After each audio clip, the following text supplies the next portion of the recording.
بسم الله والحمد لله والصلاة والسلام على أشرف المرسلين وعلى آله وصحبه أجمعين أما بعد.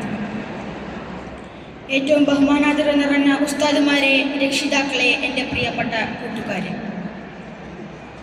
RSC national സാഹിത്യോത്സവത്തിൻ്റെ ഈ മഹത്തായ വേദിയിൽ സാമൂഹ്യ തിന്മകൾ വിദ്യാർത്ഥി പ്രതിരോധം എങ്ങനെ സാധ്യമാക്കാം എന്ന വിഷയത്തിൽ അല്പം സംസാരിക്കാം. അല്ലാഹു തൗഫീഖ് നൽകട്ടെ. ആമീൻ.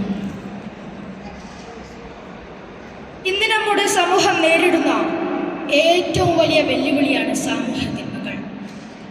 മദ്യം, മയക്കുമരുന്ന്, അഴിമതി, വർഗീയത, ലിംഗവിവേചനം, സൈബർ കുറ്റകൃത്യങ്ങൾ തുടങ്ങി നമ്മുടെ നാടിൻ്റെ പുരോഗതി പിന്നോട്ട് വലിക്കുന്ന നിരവധി ദുശ്ശീലങ്ങൾ നമ്മുടെ ചുറ്റുമുണ്ട്. ഈ തിന്മകൾക്കെതിരെ ഏറ്റവും ശക്തമായ രീതിയിൽ പ്രതിരോധം തീർക്കാൻ കഴിയുന്ന ഒരു വിഭാഗമുണ്ടെങ്കിൽ അത് വിദ്യാർത്ഥി സമൂഹമാണ്. സാമൂഹ്യ തിന്മകൾ വ്യക്തിയെ മാത്രമല്ല, കുടുംബത്തെയും സമൂഹത്തെയും നശിപ്പിക്കുന്ന ഒരു വിഷമാണ്. ഒരു രാജ്യത്തിന്റെ യുവത്വമാണ് അതിൻ്റെ ഭാവി. മയക്കുമരുന്നിന്റെ പിടിയിലാകുന്ന ഒരു വിദ്യാർത്ഥി ആ രാജ്യത്തിന് നഷ്ടമാകുന്ന ഒരു സ്വപ്നമാണ്. ജാതിയുടെയും മതത്തിന്റെയും പേരിൽ വിദ്വേഷം വളർത്തുന്ന ഒരു വിദ്യാർത്ഥി ആ സമൂഹത്തിന്റെ ഐക്യം തകർക്കുന്ന ഒരു ശക്തിയാണ്. അഴിമതിയും പക്ഷപാതവും കണ്ട് വളരുന്ന ഒരു വിദ്യാർത്ഥി നാളത്തെ ഭരണകൂടത്തിന് ഒരു ഭീഷണിയാണ്.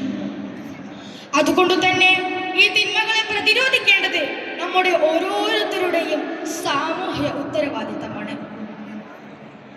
വിദ്യാർത്ഥികൾ വെറും പഠിതാക്കൾ മാത്രമല്ല, അവർ ചോദ്യം ചെയ്യുന്നവരാണ്. മാറ്റത്തിന് വേണ്ടി നിലകൊള്ളാൻ ഭയമില്ലാത്തവരാണ്. യുവമനസ്സുകൾക്ക് ശുദ്ധിയുണ്ട്, ഊർജമുണ്ട്, സത്യസന്ധതയുണ്ട്.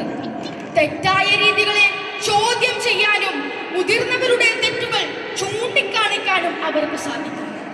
ഈ ശക്തിയാണ് നാം സാമൂഹ്യ തിന്മകൾക്കെതിരെ ഉപയോഗിക്കേണ്ടത്.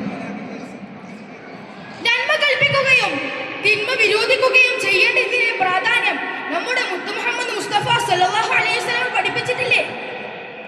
നിങ്ങളിൽ നിന്ന് ഒരു തിന്മ കണ്ടാൽ അവനത് കൈകൊണ്ട് മാറ്റട്ടെ. അതിനു സാധിക്കുന്നില്ലെങ്കിൽ നാവ് കൊണ്ട് മാറ്റട്ടെ. അതിനും സാധിക്കുന്നില്ലെങ്കിൽ മനസ്സുകൊണ്ട് മാറ്റട്ടെ.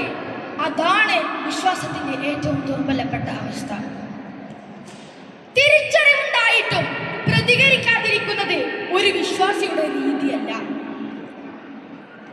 നാവ് കൊണ്ടോ കൈ കൊണ്ടോ മനസ്സുകൊണ്ടോ പ്രതിരോധം തീർക്കാൻ നമുക്ക് ബാധ്യതയുണ്ട്. വിദ്യാർത്ഥി പ്രതിരോധം കേവലം മുദ്രാവാക്യ വിളികളിൽ ഒതുങ്ങരുത്. അതിന് വ്യക്തമായ ഒരു കർമ്മ പദ്ധതി ആവശ്യമാണ്. 3 കാര്യങ്ങളിലൂടെ നമുക്കിത് സാധ്യമാക്കാം. 1. അറിവും ബോധവൽക്കരണവും. അറിവാണ് നമ്മുടെ ഏറ്റവും വലിയ പ്രതിരോധം. മയക്കുമരുന്നിന്റെ ദൂഷ്യഫലങ്ങളെ കുറിച്ചോ സൈബർ നിയമങ്ങളെ കുറിച്ചോ ഉള്ള അറിവില്ലായ്മയാണ് പലപ്പോഴും കുട്ടികളെ കുഴപ്പത്തിലാക്കുന്നത്. നമ്മുടെ ക്ലാസ് മുറികളിലും ക്യാമ്പസുകളിലും സ്ഥിരമായി ബോധവൽക്കരണ ക്ലാസുകൾ നടത്തുക. ഓരോ വിദ്യാർത്ഥിയും മറ്റൊരു വിദ്യാർത്ഥിക്ക് അറിവ് പകർന്നു കൊടുക്കുന്ന രൂപത്തിലാവുക. 2. സ്വയം മാതൃകയാവുക. മാറ്റം തുടങ്ങേണ്ടത് നമ്മളിൽ നിന്നാണ്. വ്യക്തിപരമായ സത്യസന്ധതയാണ് നമ്മുടെ ഏറ്റവും വലിയ ആയുധം. പരീക്ഷാ ഹാളിലെ കോപ്പിയടി മുതൽ പൊതുമുതൽ നശിപ്പിക്കാതിരിക്കുന്നത് വരെ ഈ സത്യസന്ധത ആവശ്യമാണ്. ഒരു സാമൂഹ്യ തിന്മയെ പ്രോത്സാഹിപ്പിക്കുകയോ കണ്ടിട്ട് മൗനം പാലിക്കുകയോ ചെയ്യില്ലെന്ന് ഓരോ വിദ്യാർത്ഥിയും പ്രതിജ്ഞയെടുക്കണം. നമ്മുടെ ചുറ്റുമുള്ള നല്ല മാതൃകകളെ നാം ഉയർത്തിക്കാട്ടണം. 3. കൂട്ടായ പ്രവർത്തനവും പിന്തുണയും. ഒറ്റപ്പെട്ട ചെറുത്തുനിൽപ്പിനേക്കാൾ ഏറ്റവും ശക്തി കൂട്ടായ്മയ്ക്കാണ്. സാമൂഹ്യ തിന്മകൾക്കെതിരെ വിദ്യാർത്ഥി കൂട്ടായ്മകൾ രൂപീകരിക്കുക. നമ്മുടെ ചുറ്റുമുള്ള നല്ല മാതൃകകളെ നാം ഉയർത്തിക്കാട്ടുക.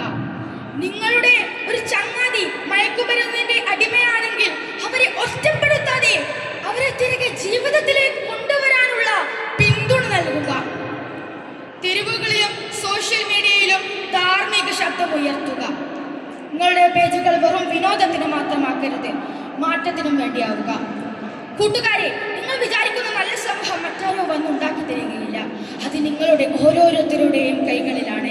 നിങ്ങളുടെ വിനോദം, നിങ്ങളുടെ പ്രതിബദ്ധത, നിങ്ങളുടെ വിദ്യാഭ്യാസം, ഇതാണ് സാമൂഹ്യ തിന്മകൾക്കെതിരെ ഉപയോഗിക്കേണ്ട ഏറ്റവും വലിയ പ്രതിരോധം.